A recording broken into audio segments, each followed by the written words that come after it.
Battlefield 2042 Season 2 reveal is just around the corner. Former Battlefield devs are launching a competitive FPS, Dead Island 2 is stumbling out of the shadows, and much more on Today in Gaming. Hey guys, LevelCap here, and hot off the heels of DICE's latest development update, Battlefield 2042's Season 2 just got a reveal date. It's called Master of Arms, and it's getting revealed tomorrow. The teaser trailer for the event shows a few distorted snapshots of the new content, including the cargo ship from the development update teaser, and our first look at the new specialist. DICE have since confirmed some details about this character. His name is Charlie Crawford, an arms dealer heavily involved in 2042's narrative elements, specifically the dark market. Based on the character's description, it sounds like the dark market is a vendor for vintage weapons dating back to World War II. And data miner Tempriel found some stuff recently that might be relevant to Charlie's backstory. Those Easter egg crates, aka dark market boxes people have been finding across the game's maps, might actually be a new implementation of battle pickups. Tempriel had previously uncovered evidence that weapon pickups would be added to 2042 with stuff like a grenade launcher, minigun, and anti-material rifle as possibilities. His new findings suggest the dark market boxes have an interior texture like a gun case. That texture is currently invisible, but it suggests that they'll be unlocked with the Season 2 update and offer players a weapon of some sorts. Based on the lore behind the new specialist, the boxes could also have some sort of transaction system that lets you purchase specific weapons with points earned during a match, given the whole dark market name. This system could be specific to Charlie, or it could be available to all players. It'll be interesting to see a specialist that can access some sort of loadout market in a match that other specialists don't have access to. Tempriel also found hints that Conquest Chainlink could be added to Portal mode in Season 2. This was a variation of Conquest that was added in one of Battlefield 4's DLCs. Players had to capture linked flags to burn the enemy tickets. It was a decent twist on the classic mode that's not unlike 2042's sector-based version of Conquest. Overall, it's been a decent news week for Battlefield. What are your thoughts so far on the Season 2 teasers? Are you excited for all the big changes and the new content, or are you holding out for more substantial additions to the game? Let us know in the comments.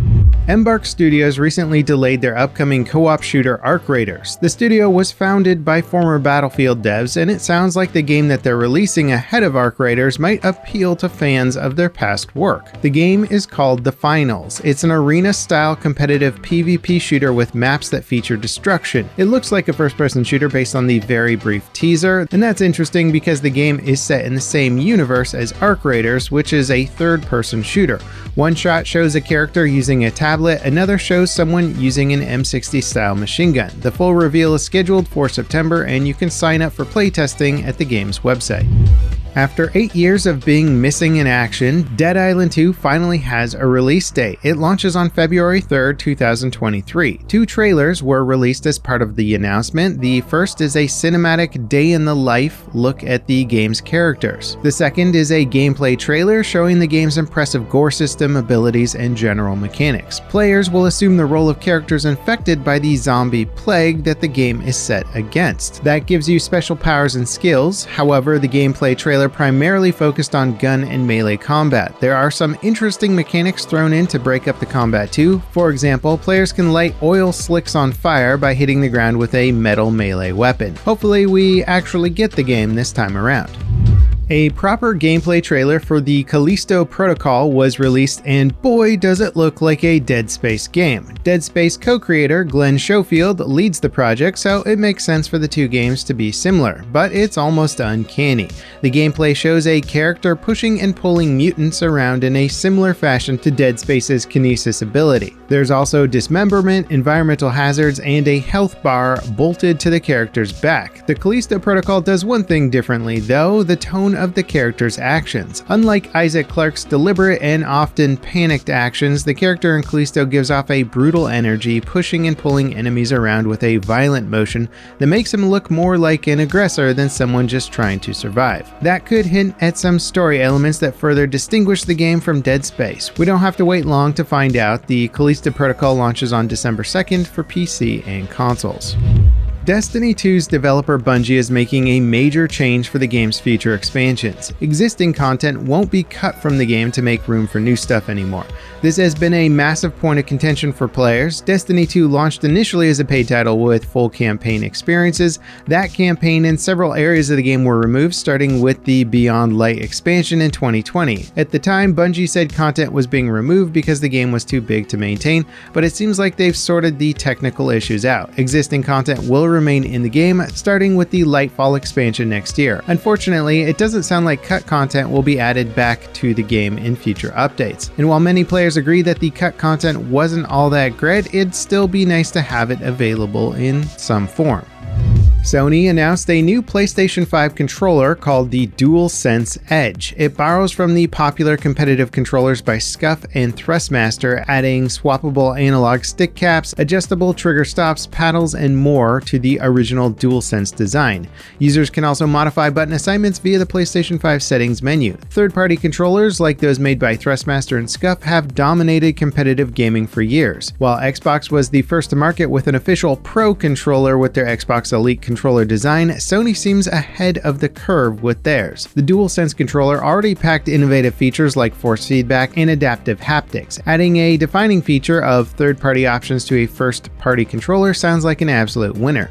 More info about the DualSense Edge will be announced later. Facebook have finally dropped the Facebook account requirement to use their Oculus Quest 2 VR headset. The latest update for the device now lets owners sign in with a Meta account.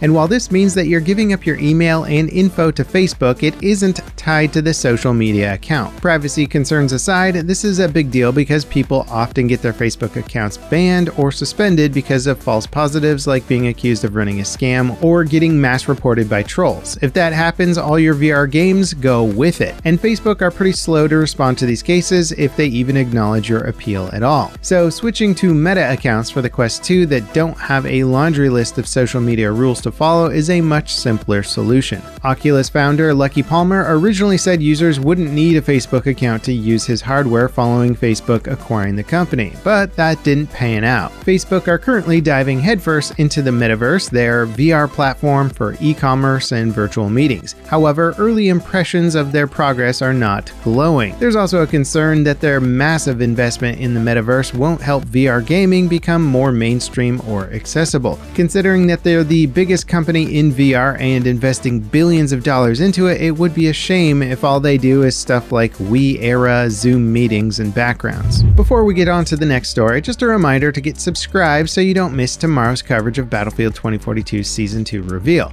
We'll have a full breakdown of everything DICE announces. Subscribe and enable notifications to catch that video, and while you're at it, consider becoming a channel member. In exchange for your extraordinary support, you'll get access to exclusive emotes and a name badge showing off your generosity.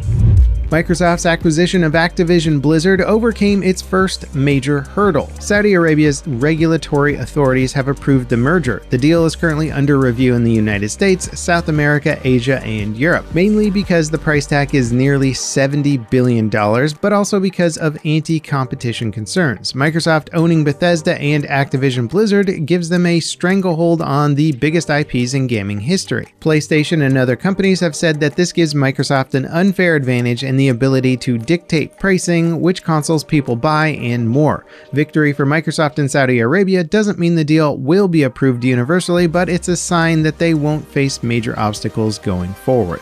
And that wraps it up for today in gaming. As always, guys, thank you so much for watching, and I'll see you next time. This is Level Cap signing off.